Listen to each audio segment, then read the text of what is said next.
Hi, welcome to eat pray love and tarot. आपके person का कौन सी सच्चाई आप देखकर भी अनदेखा कर रहे हो।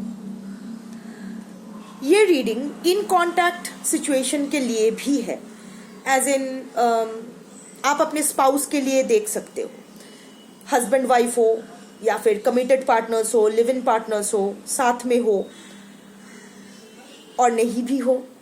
कुछ तो ऑब्वियसली आप दोनों के रिलेशनशिप में गोलमाल चल रहा है, तभी आप बैठ के टैरो रीडिंग देख रहे हो। सो कलेक्टिव रीडिंग है, take what resonates, leave the rest. जितना पोर्शन मैच करे उतना ही लो, बाकी छोड़ दो। टाइमलेस रीडिंग है, जब भी आप देखोगे आपसे रेजोनेट करेगी। जेंडर न्यूट्रल रीडिंग है, energies don't have any gender, किसी भी जेंडर के इंसान देख सकते हो। मैं पता नहीं क्यों मुझे ऐसा लग रहा है कि this reading is going to be more for those couple, those partners who are in contact, एक दूसरे के साथ हो, एक छत के नीचे हो या फिर रेगुलर कॉन्टैक्ट में हो, येट एक दूसरे के साथ होते हुए भी एक दूसरे के साथ नहीं हो। However, नो कॉन्टैक्ट या ब्रेकअप या ऑन एंड ऑफ सिचुएशन वाले लोग भी देख सकते हो अगर आपसे पोर्शंस रेजोनेट करती है तो। I don't know what is going to come up in the reading, तो आगे चल के देखते हैं। However, before I begin, I need to protect my energy from energy vampires. So, all harm and negativity directed towards me by anyone, return to them tenfold with immediate effect. This is my will, so what it is. चलिए देखते हैं आपके person का ऐसा कौन सा सच्चाई है जो आप देखकर भी अनदेखा कर रहे हो। सॉरी, कार्ड्स उल्टे हो गए। मैं एक कार्ड लूंगी। I will try to use 3 decks and look for an interconnecting energy. आ गया, the card is empty. You know, ये रिलेशनशिप आप दोनों ही एग्जॉस्ट कर चुके हो। आपके पर्सन भी अंदर से एकदम हॉलो, खोखला महसूस कर रहे हैं। There is nothing more you can give in to this relationship. ना आपके पर्सन के पास और कुछ नहीं है इस रिलेशनशिप में इन्वेस्ट करने के लायक। And I am not talking about the material thing, I am totally talking about the emotional aspect, the intellectual aspect, the spiritual aspect. You no longer feel the pull for each other. आप वो एक दूसरे के लिए जो खिंचाव महसूस करते थे वो फिर से नहीं, वो अब और नहीं करते हो, जबरदस्ती करते हो। लाइक यू, आप लोग शायद आप फैंटेसाइज करने की कोशिश करते हो, खुद को समझाने की कोशिश करते हो, नहीं नहीं नहीं, द पुल इज देयर। यही तो हम लोग तो सोशल मीडिया पे फोटो पोस्ट करेंगे एनिवर्सरी के दिन या फिर बर्थडे के दिन या कहीं गए हैं, बट द पुल आप जानते हो कि आपके पर्सन के एनर्जीज नेवर लाई, एनर्जीज नेवर लाई। वो एनर्जी, वो वाइब, वो मैग्नेटिक पुल जो आपके पर्सन से आपको मिलता था पहले, अब वो नहीं मिल रहा है। You are not being able to connect energetically to him और हर। टेलीपैथिकली भी आप लोग कनेक्ट नहीं कर पा रहे हो। किसी भी तरह से आप वो कनेक्ट, वो दैट थिंग इज मिसिंग। मैं क्या कह रही हूँ, जिनसे ये रीडिंग रेजोनेट करेगी आप लोग समझ जाओगे। वो एक खालीपन आपके पर्सन से, जब भी आप whenever you are looking at your person और whenever you are with your person, बस एक हॉलोनेस महसूस करो, बस एक एम्प्टीनेस, एक शून्यता। पास में कौन है? कुछ नहीं है, एक वैक्यूम है। साथ में हो, अगर आप लोग even if you are making love, it's just out of compulsion or it's very technical, it's going to be very technical, कुछ इमोशनल, इवन अ फिजिकल, माने एक फिजिकल पार्टिसिपेशन भी नहीं है। You are just being mechanical about it, just के नहीं होगा तो शायद चला जाएगा या ऐसा कुछ, whatever the psychology behind it is, I'm not going into that, but you get now what I'm trying to convey, that emptiness, that hollowness, वो जो ट्रू हैप्पीनेस, वो जो एक पैशन, वो जो एक होता था ना कि आपके पर्सन अभी घर आ रहे हैं या फिर आप लोग अभी भी आप लोग शायद हॉलीडे के लिए जाते हो, स्टेकेशन के लिए जाते हो, but it's so technical. Like अभी भी आपके बर्थडे के दिन आप लोग डिनर पे जाते हो, शायद वो एक सिंगल मॉल्ट लेके बैठ जाता है, आप एक रेड वाइन लेके बैठ जाते हो, एंड दैट्स इट. अपने अपना फोन देखते रहते हो, और फिर वापस आ जाते हो, और कुछ नहीं. So but still you are together. या फिर अगर आप लोग हस्बैंड वाइफ या कमिटेड पार्टनर्स नहीं भी हो, अगर एक्स्ट्रा मैरिटल में हो या फिर ऑन एंड ऑफ सिचुएशन में हो, तो ऐसा हो सकता है कि पहले मिलने की जो तरफ होती थी, जो तलब आती थी अंदर से, आप भी वो अब महसूस नहीं करते हो ना. आपके पर्सन वो इनिशिएटिव लेते हैं. ठीक है, आप लोग रोज शायद मिलते हो, बात करते हो, but that is more out of a habit और अ कंपल्शन, या फिर बेकार का झगड़ा हो जाएगा. इसलिए अनलेस बिकॉज आप लोग चाहते हो, कहीं ना कहीं आप भी अंदर से एम्प्टी ही महसूस कर रहे हो. Not just you are getting that empty vibe from your person, you are also feeling very empty inside. You are not feeling that pull for your person also. आप अगर आपके पर्सन से कोई पुल महसूस नहीं कर रहे हो, तो आप भी बहुत, आपके पर्सन भी आपसे वो पुल महसूस नहीं कर रहा है, क्योंकि you are also not getting that feel for your person. हो बिकॉज आपके अभी पास ऑप्शन नहीं है, इतने साल से अकेले एक साथ हो. अभी अगर यहाँ से निकल गए तो कौन मिलेगा, नहीं मिलेगा. एंग्शियस अटैचमेंट स्टाइल पर्सन हो, अपना डेलुलू में जीते हो, तो क्या होगा क्या नहीं होगा. ना बाबा ठीक है, नहीं मामा चे काना मामा भालो. It's better to have a blind uncle than no uncle, जो कहावत है. You know what I mean. So यही चल रहा है. मैं एक सेकंड डेक से ये देखूंगी कि और ये ब्लैक डेक से मैं देखूंगी कि और क्या है, और क्या है आपके पर्सन में जो आप देख तो सकते हो, पर वो देखकर भी आप अनदेखा कर रहे हो, just for the sake of habit, just for the sake of नहीं अभी इतने साल से है सब कुछ, जो तो चलते हैं, ऐसे ही चलने दो, क्या फर्क पड़ता है, अब तो आदत हो गई है. So something like that. Hidden desires. You know आपके पर्सन के बहुत, आपके you know this is a very dark card.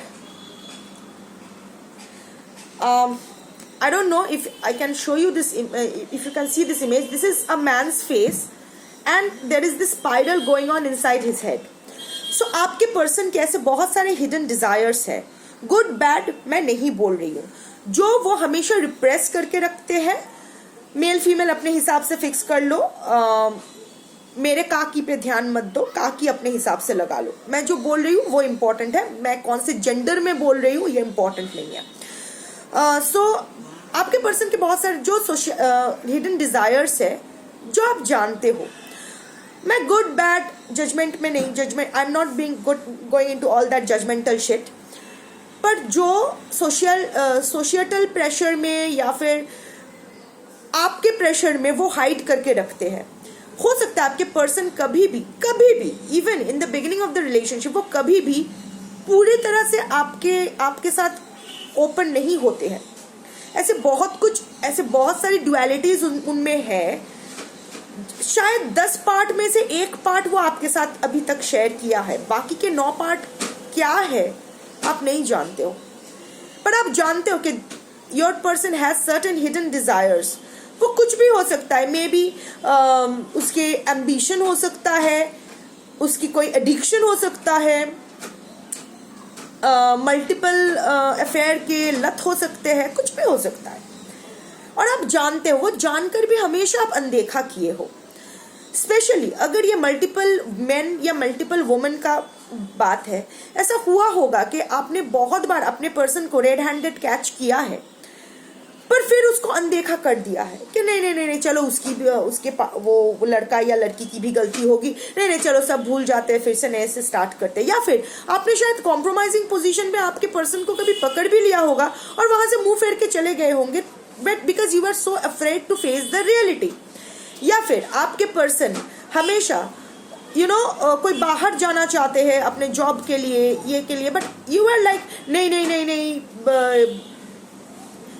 नहीं करते हैं. आपने ऐसा एक सिचुएशन, ऐसा एक आई am not blaming you, I am not pulling you up, but आप जानते हो कि इस पंछी को आप कैद करके नहीं रख सकते। इनफैक्ट किसी भी पंछी को कैद नहीं करना चाहिए, आसमान में छोड़ देना चाहिए। उसको अगर आपके पास रहना है तो आ जाएगा, नहीं तो उसको जाने दो, वो आपका पंछी है ही नहीं। Birds are never to be caged. हमारा जो सोल है दैट इज ऑल्सो, वो होता है ना पिंजरे में बंद, वो रिब केस में जो हार्ट धड़कता है उसको, आई डोंट नो, आई थिंक एक सॉन्ग है, आई डोंट रिमेम्बर द, कि ये पिंजरे में बंद एक मैना है, the soul is caged in this rib cage. So आप जानते हो कि आपके पर्सन के जो इच्छाएं हैं और आपकी जो इच्छाएं हैं वो मैच नहीं करती है। आप डोमेस्टिक लाइफ चाहते हो सकता है आपके पर्सन उतना डोमेस्टिक लाइफ नहीं चाहते हैं। जो डोमेस्टिकेटेड लाइफ, जो 9 to 5 लाइफ, या फिर जो एक व्हाट डू आई से कि हर दिन एक रेगुलर लाइफ स्टाइल के, सुबह 7 बजे उठना है, 8 बजे ब्रेकफास्ट करना है, 9 बजे काम पे जाना है, 10 बजे मुझे फ़ोन करना है, 11 बजे एक ये करना है करके 5 बजे घर आना है, 6 बजे मुझे लेके शॉपिंग के लिए जाना है, ये करना है वो करना है। जो ये जो रूटीन लाइफ है, you are very much okay with a routine life while your person is not very much okay with a routine life। ऐसा नहीं है कि उसको भी डोमेस्टिक लाइफ नहीं चाहिए आप, पर उसके हिसाब से हमारे हर इंसान के अपने अपने डेफिनेशंस होते हैं हर चीज के लिए। डोमेस्टिकेशन, फ्रीडम, इंडिपेंडेंस, डिटैचमेंट्स, इमोशंस, ये सब के जो डेफिनेशंस होते हैं ना, हर इंसान के लिए अलग अलग होते हैं और हम लोग उसी तरह रिएक्ट करते हैं। सो आप जानते हो कि आपके पर्सन को आप ऐसे ही हाथ पैर बांध के नहीं रख सकते हो अपने पास, क्योंकि वो आपके लिए टॉक्सिक हो जा रहा है, पर फिर भी वो आप अनदेखा कर रहे हो। आपके पर्सन अगर ये बोलते भी है कि नहीं, I am not feeling that pull for you, आप ऐसा बोलोगे नहीं नहीं नहीं, you love me, you are not realising that. थोड़ा दिन ऐसे करके रहते हैं, थोड़ा दिन इस पर काम करते हैं, देखो मैं पसंद आने लगूंगी, फिर से वो ओल्ड स्पार्क आ जाएगा। तो ये आप अनदेखा कर रहे हो। और यू नो व्हाट, आपके पर्सन जाए बाहर में, पर ये जो आप कर रहे हो ना, इसमें आप आपके हिडन डिजायर्स को भी मार रहे हो, क्योंकि ये पर्सन तो आपके डिजायर्स कभी फुलफिल करने वाले है नहीं। ये जो जबरदस्ती आप उनसे करवा रहे हो गर्दन पकड़ के, या फिर करवाना चाहती हो या चाहती हो, इससे बेटर तो ये है ना कि you are not like minded people. आप दोनों एक poles apart, there are too many differences. I am not saying कि आप बेहतर हो वो बदतर है, ऐसा नहीं कह रही हूँ, पर अलग हो। तो आप, it's a very bad example, I don't want to take names, but it's like आप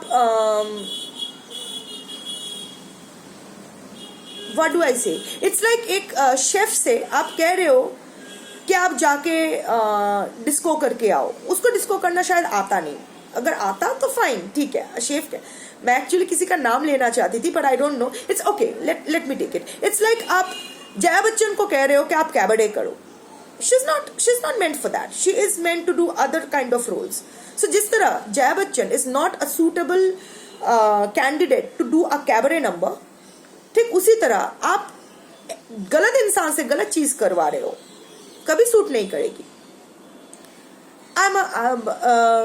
तो इससे बेटर तो ये है ना कि एक तो आप इमोशनली डिटैच्ड और इंडिपेंडेंट रहो, कि आपको जो चाहिए अपने लाइफ से वो खुद करो। और जब ये आप करते रहोगे तो ऑब्वियसली, जैसे मैं कहती हूँ, आप लोग बोर हो गए हो सुन के, पर आपके सुन के बोर हो गए हो, पर आपके दिमाग में अभी तक नहीं आया है, आप अपने लाइफ में अभी तक इम्प्लीमेंट नहीं किए हो कि जब आप अपने लिए जो मैनिफेस्ट करते हो आप वही अट्रैक्ट करते हो। सो जब आप अपने तरफ से इमोशनली इंडिपेंडेंट होगे तो ही आप जिस तरह के पार्टनरशिप चाहते हो उसको अट्रैक्ट करोगे। और जब तक एक टॉक्सिक बॉन्ड को आप नहीं छोड़ोगे, तब तक एक हेल्दी बॉन्ड नहीं आपके लाइफ में आने वाला है। मैं नहीं कह रही हूँ कि अभी आप बोलोगे नहीं मुझे और कोई नहीं चाहिए, मुझे यही इंसान चाहिए। फक इट, क्या कर रहे हो?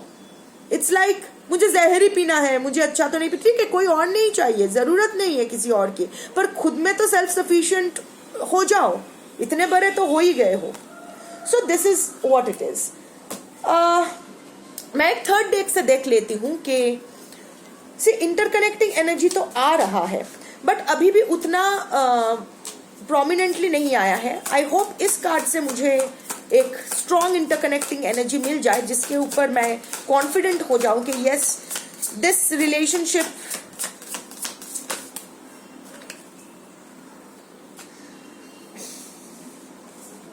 आ गया. ट्रैप्ड. आप दोनों ही ट्रैप्ड हो इस रिलेशनशिप में. आपके पर्सन इस रिलेशनशिप में ट्रैप्ड फील कर रहा है. Interconnecting energy. Empty, trapped, hidden desires. आपके पर्सन के जो हिडन डिजायर्स है वो इस रिलेशनशिप में फुलफिल नहीं हो रहा है. He is feeling empty and trapped in the relationship. He और she whatever trapped in this relationship. और ये आप जानते हो और ये आपके भी कंडीशन है. आप भी इस रिलेशनशिप में आपका भी जो मनोवांछाएं है, मनोकामनाएं है, जो इच्छाएं है वो इस रिलेशनशिप में पूरा नहीं हो रहा है. आप भी एम्प्टी फील कर रहे हो, आप भी ट्रैप्ड फील कर रहे हो. बट मुझे तो यही चाहिए, ऐसे ही रहना है. मैं पिछले 16-20 साल से ऐसे ही रह रहा हूं.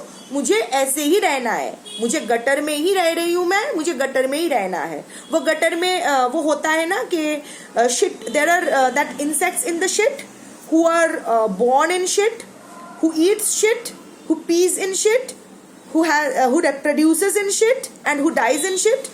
आप भी वही करना चाहते हो क्योंकि इतने सारे सालों से 10-20 सालों से आप वही. हाँ हो सकता है इनिशियल ईयर्स आपके बहुत अच्छे गए, इनिशियल के 2-3 साल बहुत अच्छे गए, पर वो 2-3 साल की मेमोरी को आप पकड़ के बाकी की जिंदगी बिता रहे हो इस होप में कि आफ्टर अनदर 10 years मे भी चीजों में सुधार आ जाए और वो ओल्ड स्पार्क वापस आ जाए. रियली लाइक आप बचपन में जैसे दिखते थे अभी भी क्या आप वैसे दिखते हो और 10 साल बाद भी क्या आप आज जैसा दिखते हो वैसा दिखोगे? भूल जाओ बचपन में कैसे दिखते थे. The past never comes back, right? So नहीं होने वाला है. Everything changes, everything is changing every moment. Future, every moment the future is becoming past. तो फिर पास्ट को फिर से कैसे फ्यूचर में लाओगे? नहीं ला सकते हो. Your person is feeling trapped in the relationship. वो बहुत बार भागने की, इधर उधर जाने की, हाथ पैर बहुत मार चुका है और अब थक गया है. थक के हार के आप ऐसे ही उसके don't mind me saying this, you are being clingy. You are being clingy. You are clingy. You are trying to police him or her. You are always trying to control him or her, trying to dominate him or her. ठीक है, हर रिश्ते में थोड़ा सा क्लिंजीनेस, थोड़ा सा domination चलता है, ये आपस की बात है. पर it's like your person is, ये जो कार्ड मैं अपने हाथ में पकड़ के रखी हूँ ना, तो I am sensing your person energy. I don't want to read for your person because I am your tarot reader. तो मुझे आपके लिए अच्छा बोलना है, पर मैं ऐसा नहीं बोलूंगी, जो आएगा वही बोलूंगी. पर मुझे आपके पर्सन के लिए बुरा लग रहा है. बेचारा या बेचारी एकदम ट्रैप्ड हो गई है. आप इतना उसको चारों ओर से एज इफ उसके पास और कोई ऑप्शन नहीं है. इमोशनल मैनिपुलेशन बोलो या ये, आई एम नॉट सेइंग कि ये आप ये आप अपने लिए कर रहे हो क्योंकि आपको इस पर्सन को नहीं खोना है, इसलिए आप इसको फॉलो करके जहां जाता है इसके पीछे पीछे जाते हो, या फिर इसको क्लिंग करते हो, इसको इमोशनली थ्रेट करते हो, या जो भी है करते हो, जो भी आप दोनों के बीच की बात है. अगर आप ये सब नहीं करते हो तो ये रीडिंग आपके लिए नहीं है. कमेंट में आके मत कहो कि नहीं मैं ऐसा नहीं करता हूँ, doesn't resonate means it's not your reading. Simple, fuck off. So जिसके लिए है उसको ये सुनना है, क्योंकि किसी को तो सच बोलना होगा. Cards never lie, the universe never लाई. और यूनिवर्स आपको बार बार साइंस दे चुकी है, दे रही है और देगी भी. There are too many synchronicities कहते हैं ना, whatever, too many signs around you जो आप बार बार ओवरलुक कर रहे हो. ये रिलेशनशिप खोखला हो चुका है. आई don't know which collective I am reading for, पर पर आप लोग ये रिलेशनशिप में अभी कुछ नहीं है, सिर्फ एम्प्टीनेस है, सिर्फ फीलिंग ऑफ ट्रैप्ड है, और आप ये दोनों की वजह से ही है, दोनों की तरफ से ही है। आप भी इस रिलेशनशिप से नहीं निकल पा रहे हो या ट्रॉमा बॉन्ड से नहीं निकल पा रहे हो। सी, हमेशा खुद का मदद करना, you know, this is a situation, इस सिचुएशन में अगर आप दोनों हो तो आई वुड सजेस्ट कि कोई टैरो रीडर के पास मत जाओ, कोई सेल्फ हीलिंग करने की कोशिश भी मत करो, क्योंकि this has become a medical condition. जिस तरह के मैं तीन कार्ड्स ले चुकी हूं ना, this has become a medical condition for both of you. आप और आपके पर्सन दोनों को ही क्लिनिकल साइकियाट्रिक थेरेपी की जरूरत है, और इसमें कोई शर्म एम्बैरेस्ड फील करने की बात भी नहीं है, क्योंकि ये जरूरी है। Couple counselling sessions, I would suggest couple counselling sessions, क्योंकि आप भी आप अगर आपके पर्सन को पकड़ रहे हो तो इस एक्सपेक्टेशन के साथ ना, क्योंकि आप ये रिश्ता खराब नहीं होना देना चाहते हो, so give it a last shot. Couple therapy sessions लो, वो लोग अच्छे से जानते हैं कि कैसे सिचुएशंस को हैंडल किया जा सकता है। देखो उन लोगों को क्या बोलना होता है। अगर ये रिलेशनशिप फिर से जुड़ सके तो एक हेल्दी वे में जुड़े, और अगर इसको तोड़ना है तो एक हेल्दी वे में टूट जाए, ताकि आप भी फ्री हो जाओ और आपके पर्सन भी फ्री हो जाए, और अपने अपने हीलिंग जर्नी में आप अपने अपने रास्ते जा सको। ये जो हर दिन जो कॉन्फ्लिक्ट, हर दिन ये मड स्लिंगिंग, गाली गलोच, abuse, verbal abuse, silent treatment, cold shoulder, जो भी आप दोनों फेस कर रहे हो, स्पेशली आप बहुत कुछ फेस कर रहे हो आपके पर्सन से, बहुत सारा टॉन्ट्स, बहुत सारा अपमान, इट्स नॉट वर्थ इट। तो आप दोनों मिलके एक क्लिनिकल साइकियाट्रिक सेशन लो, थेरेपी के लिए जाओ, complete your therapy and see if आप दोनों एक दूसरे के लिए सही हो या नहीं, या फिर वो टाइम आ गया है जहां आपको अपने अपने रास्ते जाना है। I wish you all the best. अगर जुड़ जाए रिश्ता, इससे बेटर तो कुछ नहीं हो सकता है, पर अगर ऐसा है तो ये कैंसरस रिलेशनशिप लेके जीने का कोई मतलब नहीं है। If you can heal yourself, your relationship, do that, else free yourself, heal yourself, and just live your life. You do yourself and let your person do him or her. So take care. That was your reading for today. Thank you.